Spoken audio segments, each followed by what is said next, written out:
Welcome back to the deep dive. Today, we're really tackling a huge subject, plunging into those four incredibly intense years, 1861 to 1865, the American Civil War. That's right.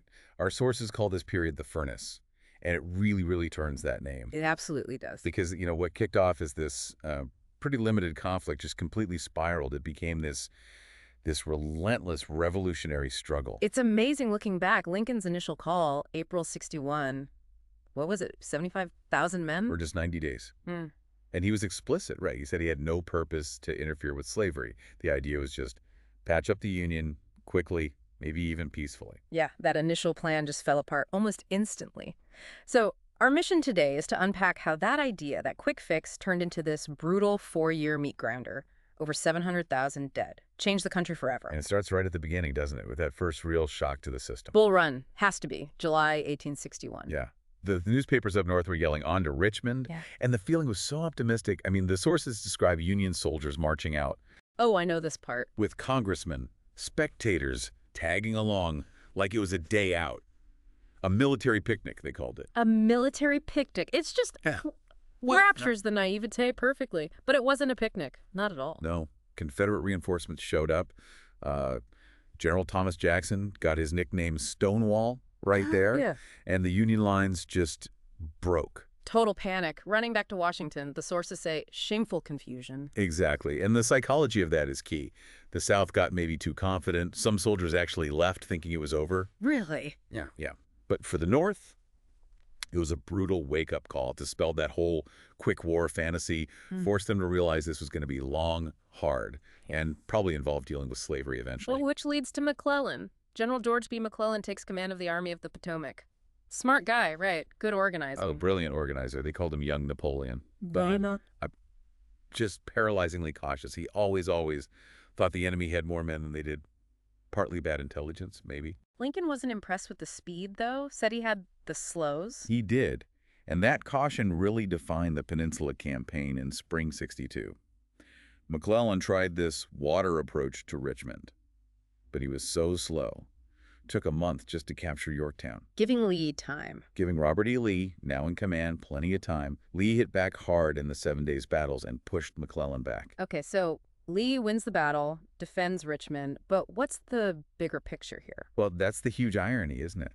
Lee's victory, by saving Richmond then, basically guaranteed the war would continue. And continue long enough that it had to become about ending slavery, the very thing they were fighting to keep. Neither side really saw that coming in '62. So that failure, McClellan's failure, it forces a shift. The Union needs a new, much tougher strategy. Our sources lay out 6 points moving toward this idea of total war. Right. 1, blockade the coast, cut off supplies. 2, liberate the slaves.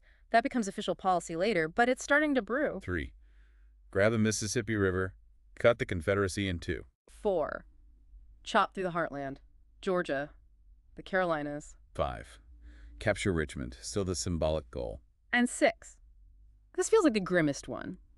Just engage and grind down the enemy's main armies. That's Grant's future strategy, essentially. And while McClellan is struggling in the east, they find the guy for point 6 out west, Ulysses S. Grant. Didn't exactly ace West Point, failed in business. Yeah, not the typical resume. Not at all. But he gets results. Takes Fort Henry, Fort Donelson, February '62, secures Kentucky, opens up Tennessee, his demand, an unconditional and immediate surrender. That set a new tone. But then comes Shiloh, April '62, a Union win technically, but incredibly bloody. A real sign this wouldn't be easy, even when winning. A terrifying sign. And people were screaming for Lincoln to fire Grant. Rumors about drinking, the casualties. And Lincoln's response? Classic. I can't spare this man, he fights. Lincoln knew they needed that aggression, that willingness to push through, no matter how messy it got. Meanwhile, the Navy's making news too, right? The blockade. Yeah, the blockade is tightening, though, it was pretty leaky early on. Blockade runners, especially out of Nassau and the Bahamas, could make a fortune, like 700% profit. Wow. But Britain respected the blockade legally, which was important. And the Union Navy pushed down the Mississippi. David Farragut steamed right into New Orleans, took the South's biggest city. Huge blow. And speaking of the Navy, The ironclads, that must have been a shock. The Merrimack, or Virginia, as the Confederates called it. Oh, absolutely terrifying for the Union. They bolted iron plates onto this old ship, and it just sailed out and smashed two Union wooden warships like they were toys. It looked like the Union blockade was finished. Until the Monitor. Until the Monitor. This tiny little Union ironclad, the sources call it a Yankee cheese box on a raft, and it fights the Merrimack to a standstill. March 9th, 1862. Militarily a draw, but it changed everything. Suddenly, every wooden warship on Earth was obsolete. Just like that. The age of iron navies had begun. Okay, back east, though, things weren't going so well for the Union. Lee wins again at the Second Battle of Bull Run, defeats General Pope. Lee feels unstoppable at this point. So he decides to push north into Maryland. He's hoping a big win on Union soil might convince Britain or France to jump in. Which brings us to Antietam, September 1862. The crucial moment. McClellan gets put back in command, reluctantly. And then, just pure luck, Union soldiers find Lee's battle plans wrapped around some cigars, apparently. Unbelievable. So McClellan knows Lee's moves. He does. And he manages to stop Lee in Antietam Creek, September 17th. It's the single bloodiest day of the entire war. Thousands killed or wounded on both sides. But it's technically a draw on the battlefield. Why do the sources call it the most decisive battle? Because of the political impact. It stopped Lee's invasion cold. And that cooled off Britain and France permanently. Any serious thought of intervention died right there. And then that was the opening Lincoln needed. Exactly. That tactical draw was enough of a victory for Lincoln to issue the preliminary Emancipation Proclamation just days later. Followed by the final one, January 1st, 1863. But we need to be really clear about what it actually did, legally speaking. Absolutely essential point. It was, as the source says, stronger on proclamation than emancipation. It only freed slaves in Confederate territories still in rebellion. Not the border states loyal to the Union. Nope. Or areas the Union had already conquered. So maybe 800,000 slaves weren't immediately freed by it, legally. So, if it didn't free everyone right away, why was it so monumental? Two huge reasons. What? First, it fundamentally changed the purpose of the war. It wasn't just about preserving the Union anymore. It was now officially a fight against slavery, a moral crusade. That meant no turning back, no negotiated peace. It was going to be a fight to the finish. Okay. And the second reason? It unleashed the power of self-emancipation. Slaves heard about it, and they started fleeing to Union lines in massive numbers. The Union Army called them intelligent contraband. This crippled the South's labor force, and crucially, it allowed black men to enlist. Which they did in huge numbers. By the end of the war, 180,000 black soldiers served in the Union Army, about 10% of the total forces. They fought bravely, suffered terrible casualties, over 38,000 died, and faced execution if captured, like at Fort Pillow. Their service really drove home the moral cause of the Union. Okay, so the war's transformed. But the fighting wasn't over. Early 1863 sees some Confederate successes. Yeah, Lee was still dangerous. General Burnside, famous for his sideburns, launched a disastrous frontal assault at Fredericksburg in December of '62. Just awful. Burnside slaughter pen. Ouch. Then his replacement, fighting Joe Hooker, got completely outmaneuvered by Lee at Chancellorsville in May '63. Yeah. Brilliant victory for Lee. But costly. Hugely costly. Yeah. Lee lost Stonewall Jackson, shot by his own men in the confusion, died shortly after. Losing Jackson was like losing Lee's right arm. But Lee still felt he needed one more big push north. Aiming for Pennsylvania this time, hoping a victory there would break Northern morale. Exactly, which sets up the summer of 1863, the absolute turning point. Two massive Union victories almost simultaneously. Gettysburg first. July 1st to 3rd. General Meade is brand new in command for the Union. Right. Lee attacks. It's 3 days of brutal fighting, culminating in Pickett's charge. That disastrous frontal assault, it just breaks the Confederate offensive capability. That was it. The high tide of the Confederacy, their last real chance to win offensively. And the very next day, July 4th. Grant takes Vicksburg. After a long, tough siege, the city surrenders. Vicksburg was the key fortress controlling the Mississippi River. When it fell, and Port Hudson fell soon after, the Confederacy was literally cut in two. The source calls it severing the spinal cord. The impact of those two wins, back-to-back, must have been immense. Politically, enormous. All that peace talk in the North, especially in the Midwest, the butternut region that depended on Mississippi trade, it just died down. The Union controlled the river now. And internationally. Game over for the Confederacy. Yeah. Any lingering hope of British or French help, gone. Britain officially stopped delivery of those powerful Laird Ram warships they were building for the South. That was the final nail in the coffin for foreign intervention. So the Confederacy is split. Lee's on the defensive. Grant gets promoted to overall command. Yep, and he brings his strategy east. But he gives the job of finishing the West, specifically carving up Georgia, to William Tecumseh Sherman. Sherman takes Atlanta in September 1864. Huge boost for Northern morale, especially with an election coming up. Absolutely critical timing. And then Sherman begins his infamous March to the Sea. Total war. The definition of it. He marches 250 miles to Savannah, cutting a 60-mile-wide path of destruction.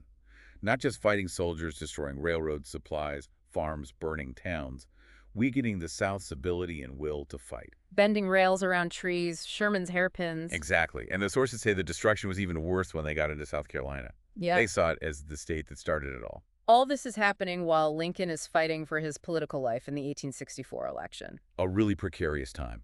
Lincoln faced huge opposition from radical Republicans who thought he wasn't tough enough, and from the Peace Democrats, nicknamed Copperheads. The Copperheads actively undermine the war effort, right? Oh, yeah. Their most famous leader, Clement Vallandigham, was actually convicted of treason and banished to the Confederacy for speaking out against the war.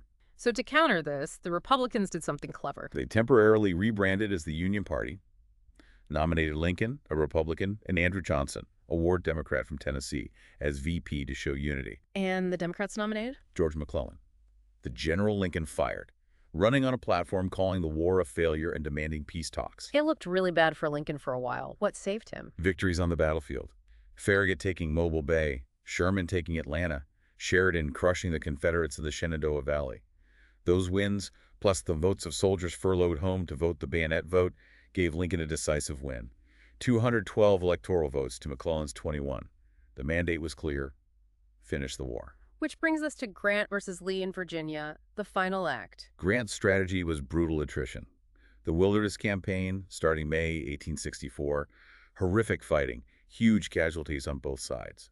Cold Harbor was particularly bad, a frontal assault Grant later regretted. Grant lost something like 50,000 men in just a few weeks. Around that, yeah.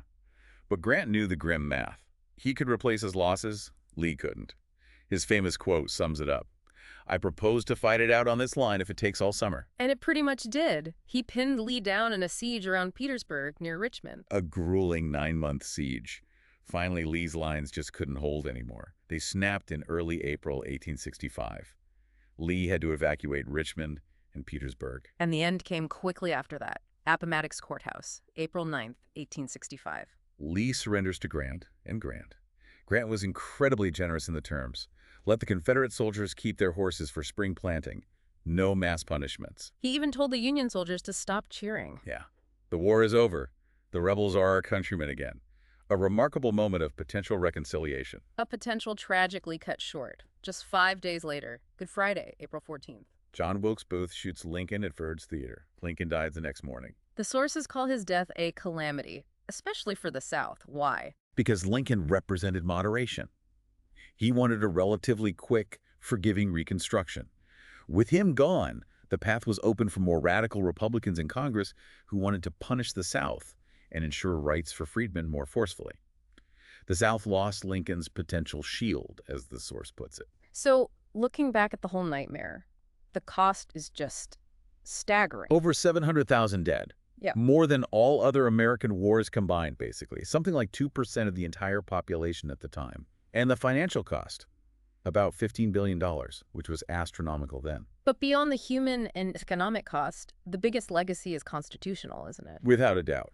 The idea of states' rights being supreme, the idea that a state could just nullify federal law or secede, that was dead.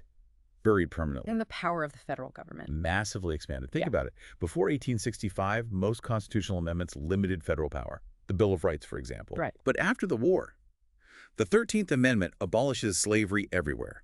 The 14th guarantees citizenship and equal protection under federal law. These are huge assertions of national authority over the states. Things like federal income tax, national banking, conscription, they all got cemented during the war. It fundamentally changed the balance of power. And the world noticed, too. Yeah. The survival of American democracy was seen as a big deal globally. It even gave a boost to democratic movements elsewhere, like Britain's Reform Bill of 1867, expanding voting rights. So, what started as that military picnic at Bull Run ended 4 years later with a totally transformed nation, a nation unified by force, defined by a stronger central government, and finally grappling, however imperfectly, with the legacy of slavery. Antietam, Gettysburg, Vicksburg, those were the military keys. Absolutely. And it leaves us with a fascinating thought. The sources mention that nation and native share the same root word, implying shared birth, shared identity. Given how the war forged this shared experience, albeit through immense suffering and death and how it centralized power, consider this. Was it this collective trauma, this furnace, that finally allowed Americans to psychologically shift from thinking the United States are a collection of states to the United States as a single nation, something to really chew on?